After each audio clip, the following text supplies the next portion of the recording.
कि हम लोग ने जब देखा कि हमारी बेटी के पास वही पढ़ने के लिए वही ढाक के 3 पाठ हैं, सिंड्रेला और ये वो, तो अगर हम लोग ये नहीं करते तो शायद ये चीज़ें नहीं आती।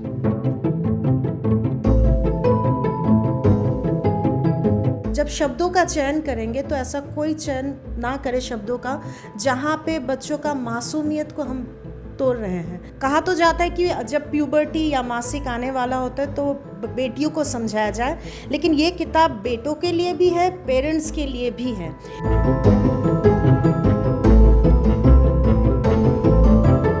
क्या मैं ब्यूटीफुल हूँ? क्या काला होना, मेरा रंग सांवला या काली हूँ तो वो एक प्रॉब्लम होगा?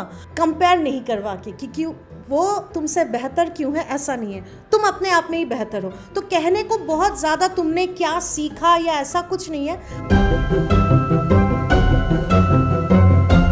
फिर कहीं पे होता है पेरेंट्स कहते हैं कि मेरा बेटा बहुत अच्छा ड्राइंग बनाता है, क्या आप उसका इलस्ट्रेशन अपने कहानियों में लोगे? 12-13 साल की हो जाएगी तो उसको हम एक ऐसा नॉवल देना चाहते हैं जो पढ़ के उसे थोड़ा सा सोचने पे मजबूर करे हम किस दुनिया में जी रहे हैं। नमस्कार, मैं परिमल कुमार और किडोक्रेसी के इस प्लेटफॉर्म पे आप तमाम दर्शकों का बहुत बहुत स्वागत है। आज बात बच्चों की किताबों की दुनिया को लेकर। ऐसी किताबें जो हैं तो सही, लेकिन अब उसमें नए प्रयोग करने की कोशिश कर रहे हैं तृष्णा सरकार और साथ में सर अपना नाम एक बार फिर से बता दीजिए। शोरित गुप्तो। ये लोग ऐसी कहानियाँ जो बचपन से हम लोग पढ़ते आ रहे हैं या अभी तक भी बच्चों को देते हैं, उसमें आमतौर पे पंचतंत्र की कहानियाँ होती हैं या सिंड्रेला हो गया, वाइट एंड द सेवन, वो जो कहानियाँ 7 ड्वार्फ्स की कहानियाँ हैं, तो एक बंधा हुआ कोई चीज़ ही हमें मिलता है, बंधा हुआ चीज़ मिलता है। और अब एक नए प्रयोग के तहत खुद से कहानियाँ लिखी जा रही है और अलग अलग भाषाओं में लिखी जा रही है। कितनी भाषाओं में लिखी जा रही है, किस तरीके से ये जर्नी की शुरुआत हुई, तमाम चीज़ों पे बात करने के लिए आप लोगों का बहुत बहुत धन्यवाद कि आपने वक्त दिया। हम ये समझना चाह रहे हैं कि ये सब ओरिजिनल कहानियाँ हैं जितनी किताबें हैं, असमी बुक्स की तरफ से। असमी आपकी बिटिया का नाम है, वहीं से शुरुआत हुई। बिल्कुल एकदम आपने सही समझा है। सबसे पहले परिमल जी आपको भी धन्यवाद, बहुत ही अच्छा काम कर रहे हैं कि बच्चों को बचपन से जोड़ रहे हैं। ये बहुत ही बड़ी काम है, मतलब अच्छा काम है। हम पेरेंट्स के लिए भी चैलेंजिंग होता है ये। तो जहाँ तक असमी बुक्स का सवाल है, यस, कि हमारी बेटी जब छोटी थी तभी हमें लगा कि जो विधिगत जो किताबें हैं उनको अगर मैं पढ़ाती हूँ तो बहुत चीज़ें मुझे समझानी पड़ रही हैं जो मैं नहीं चाहती हूँ। जब मैं रामायण पढ़ाती हूँ तो वो सवाल पूछती हूँ कि क्यों 4 शादी है, क्यों 4 पत्नियाँ हैं। जब मैं सिंड्रेला पढ़ाती हूँ तो वो पूछती है, मम्मा क्या मैं अगली हूँ, क्या मैं ब्यूटीफुल हूँ, क्या काला होना, मेरा रंग सांवला या काली हूँ तो वो एक प्रॉब्लम होगा?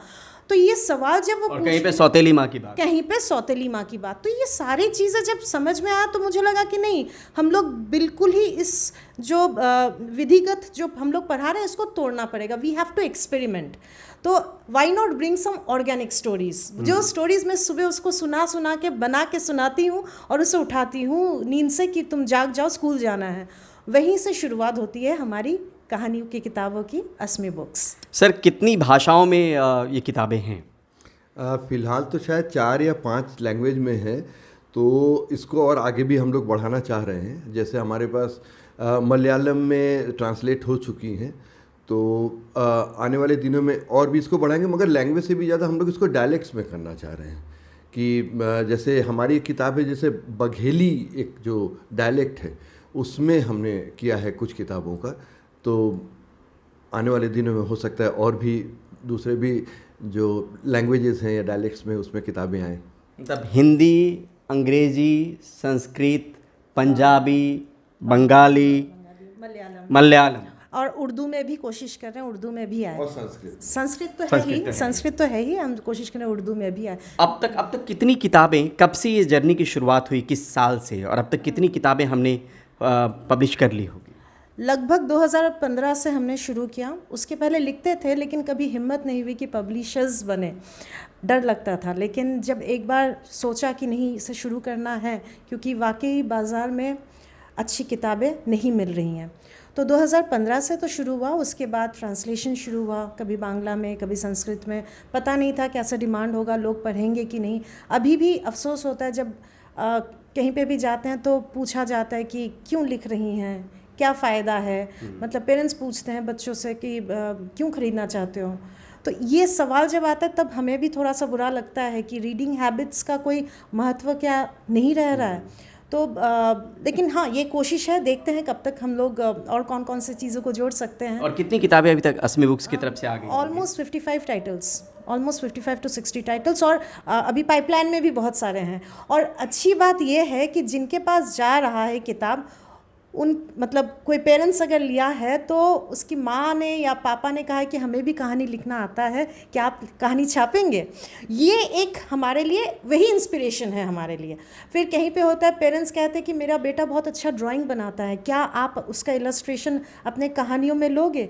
तो ये चीज़ों यही हम चाहते हैं भाई, हम यही चाहते हैं कि लोग जुड़े। टू वे हो। एग्जैक्टली, ये नहीं कि हम ही सिर्फ लिखें। अभी हमारे साथ बहुत सारे लोग जुड़ गए हैं, बिहार से कुछ लोग जुड़े हैं, महाराष्ट्र से कुछ लोग जुड़े हैं, केरला से कुछ लोग जुड़े हैं जिन्होंने अपना कहानियाँ भेजी हैं, कोई इलस्ट्रेशन भेजा है। तो एक मज़ेदार सा जर्नी बनता जा रहा है, एक पूरा परिवार खड़ा हो रहा है, नहीं? लगभग एकदम, मतलब पति पत्नी के बाद एक पूरा परिवार देश के अलग अलग कोने से। एकदम। और ये इतना अच्छा एक्सपीरियंस है ना कि जैसे एक ज़माना था जब लगता था पब्लिशर कोई डरावना सब कुछ चीज़ होता है, तो क्या लेखक को पब्लिशर के साथ कैसे बात करना चाहिए। और अभी लगता है कि जैसे हम लोग, जैसे आप और हम बात कर रहे हैं, उसी तरह से कोई ऑथर हमसे बात करता है तो ऐसा लगता है कि हाँ, दो दोस्त मिलके बात कर रहे हैं, चलो यार इस किताब को निकाल लेते हैं। तो ये एक बहुत अच्छा एक्सपीरियंस है। एक चीज़ और समझना चाहते हैं, किस किस तरह की किताबें हैं, अगर हम आपके ज़रिए बच्चों तक, उनके माता पिता तक ये बात अगर पहुंचा पाएँ,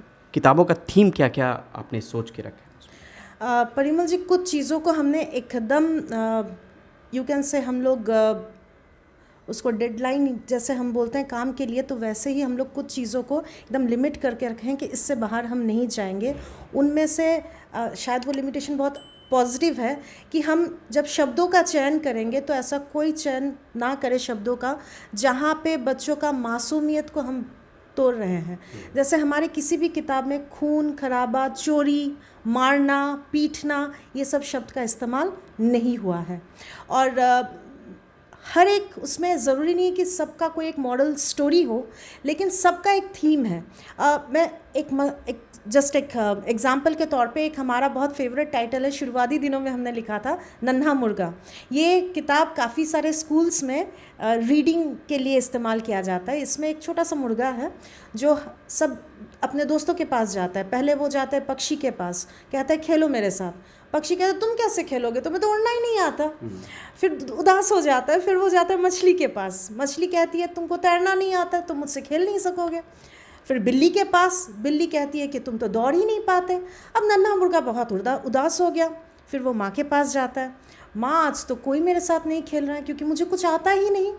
तो माँ ने कहा तुम्हें जो आता है वो तो इन तीनों दोस्तों को आता ही नहीं। तो मुर्गा कहता है कि ऐसा क्या है मेरे पास, वह तुम सुबह उठ के बांग ना दो तो ये तीनों तो उठेंगे ही नहीं, और उठेंगे ही नहीं तो खेलेंगे कैसे।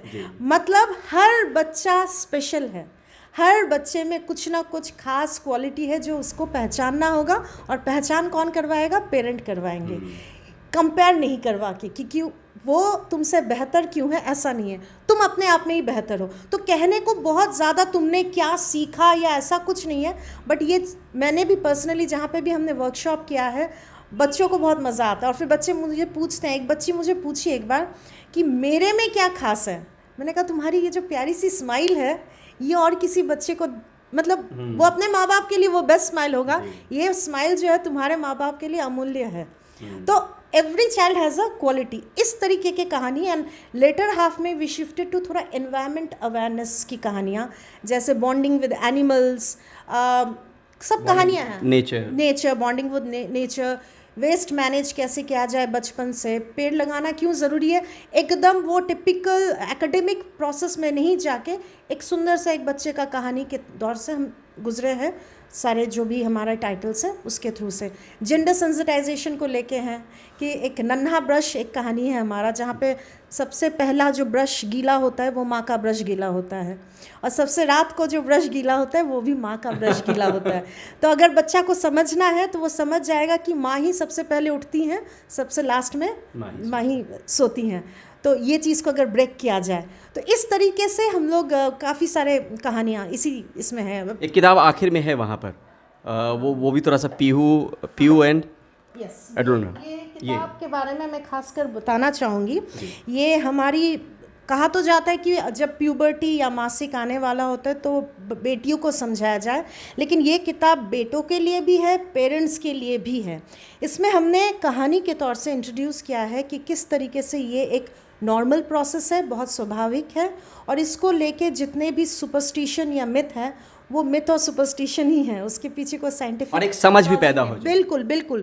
और इसका जो यूएसपी मैं कह सकती हूँ, इसमें कोई बायोलॉजिकली के एक्सप्लेन नहीं किया गया है। नथिंग ऑफ बायोलॉजी का जो क्लासेस में एक्सप्लेन करते हैं वो नहीं है, कोई सेक्सुअल ओरिएंटेशन नहीं है, बिल्कुल स्वाभाविक एक साधारण तरीके से एक परी आके एक छोटी सी बेटी पीयू है उसको सुनाती है कैसे तितली बनती है और क्या क्या चेंजेस आते हैं, ठीक वैसे ही हम में चेंज आएंगे। जैसे कि पापा के मूछे नहीं थे बचपन में, अब मूछे आए हैं, मम्मी के बाल छोटे थे अब लंबे हुए, ठीक ऐसे ही सरल भाषा में इस चीज़ को इंट्रोड्यूस करना, और ख़ास करके 7 से 8 साल में ही हम बच्चों को इसको इंट्रोड्यूस कर सकते हैं। अब बात साल की आई है सुरीत, ये आपसे समझना चाहते हैं किस उम्र से किस उम्र को टारगेट करने की कोशिश है, या आपके बच्चे खुद से बच्चे पढ़ पाएँ? पहले तो पेरेंट्स पढ़ के सुनाएं, वो तो किसी उम्र से सुना सकते हैं, शुरुआती दौर से ही कहानियों की ज़रूरत होती है। बच्चे खुद से कब ये किताबें थाम सकते हैं?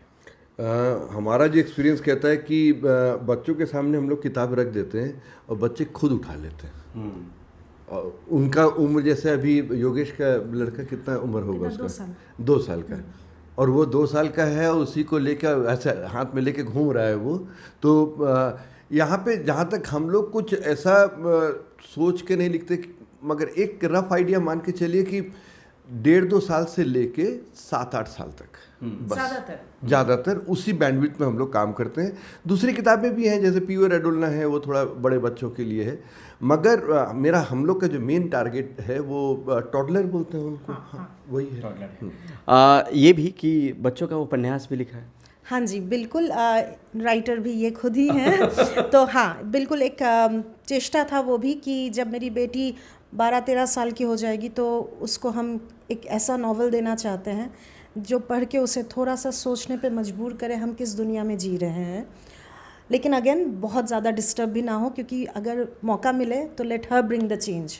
तो वो चेंज एक जंगल की कहानी है, किस तरीके से जंगल ख़त्म हुआ, एक बंदर के नज़र से उस चीज़ों को बोला गया। इट्स अ ब्यूटीफुल नॉवल जी। हाँ, तो ये भी एक कहानी है। कितने प्रदेशों में ये किताबें यूजुअली आप लोग भेज पाती हैं या लोग आपसे मंगवा पाते हैं? देखिए ज़्यादातर तो अमेज़न में ये जाती हैं, तो आप कह सकते हैं कि साउथ में सबसे ज़्यादा जाता है, तो समझ में आता है वहाँ के पेरेंट्स बहुत अवेयर हैं, बच्चों को पढ़ाना चाहते हैं। कुछ महाराष्ट्र से अच्छा खासा ऑडियंस या बोले रीडर्स हैं महाराष्ट्र में। यूपी बिहार से एक्सपेक्ट करते थे लेकिन वहाँ से कम है। हरियाणा में जाती है किताबें, गुड़गांव ये सब जगह पे, फरीदाबाद में जाता है, कोलकाता में जाता है, कोलकाता नहीं मैं बोलूँगी वेस्ट बंगाल में जाता है, तो ऑलमोस्ट सभी जगह, गुजरात में भी गई हैं किताबें। तो जो रीडर्स हैं, उत्सुक रीडर्स हैं, वो ढूंढ निकालते हैं हमें और मांगते हैं किताबें। आप तक अगर पहुंचना हो, जो ये कार्यक्रम देख रहे हो, कैसे पहुंच सकते हैं इन किताबों तक, और अगर कोई लिखने का इच्छुक है आपसे कैसे संपर्क साधें? एक तो हमारा जो वेबसाइट है asmibooks.com, वहाँ पे शायद वो लोग, वहाँ पे कॉन्टैक्ट अस है, वहाँ पे जाके वो लोग हमें मेल कर सकते हैं, फ़ोन नंबर भी है, कांटेक्ट कर सकते हैं, अपना कहानी, इलस्ट्रेशन कुछ भी भेज सकते हैं। और हमारी किताबें नन्ही कहानियाँ सेट 1, सेट 2, सेट 3 इस तरीके से है। असमी बुक्स आप अगर टाइप करें और विद अमेज़न पे भी, हाँ, नन्ही कहानियाँ सेट 1, सेट 2 इस तरीके से टाइप करें तो भी आ जाएगा वहाँ पे। और हमसे कांटेक्ट करने से हम भी बल्क में किताबें देते हैं। एक तरीके की पेरेंटिंग आप लोग भी कर रहे हैं, एक पॉजिटिव पेरेंटिंग कोशिश चल रही है, क्योंकि हम लोग खुद सीखे हैं, तो हम लोग ये नहीं कहते कि हम लोग बिल्कुल समझ चुके हैं किस तरह से पेरेंटिंग होनी चाहिए, नहीं होनी चाहिए, मगर एक बार आप जब क्रिटिकली आप खुद को देखते हैं ना, कि तब मुझे लगता है कि आप कुछ करने के काबिल तभी होते हैं। कि हम लोग ने जब देखा कि हमारी बेटी के पास वही पढ़ने के लिए वही ढाक के 3 पाठ हैं, सिंड्रेला और ये वो, तो अगर हम लोग ये नहीं करते तो शायद ये चीज़ें नहीं आती। तो हम जब अपने खुद पेरेंट होके हमारे अंदर एक पापा बड़ा हो रहा था, मेरे अंदर पापा बड़ा हो रहा था, इनके अंदर एक मम्मी बड़ी हो रही थी। तो उसमें हमारे पास ऑप्शन तो थे, मार्केट में जाइए और इस तरह से किताबें उठा के ले जाइए, नाना नानी की किताब, कहानियाँ, दादा दादी की कहानियाँ, पंचतंत्र वगैरह।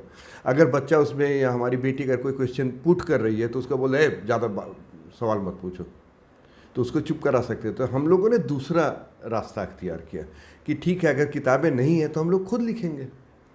बहुत बड़ा स्टेप, लेकिन क्रिएटिव होना भी ज़रूरी, सृजनशीलता की बात होती है, सोच की बात होती है, बैठ के कहानी लिखना आसान नहीं है। बेटियां करवा लेती हैं। ये हमारा इसमें कोई बड़ी बात हमने नहीं की, ये बेटी करवा ली हम लोग से। बहुत बहुत शुक्रिया, बहुत बहुत धन्यवाद। तो इस तरह की वीडियोस हम और भी इस प्लेटफॉर्म पे लेके आते रहेंगे। देखते रहिए, दिखाते रहिए किड्डोक्रेसी। बहुत बहुत शुक्रिया, बहुत बहुत धन्यवाद। नमस्ते।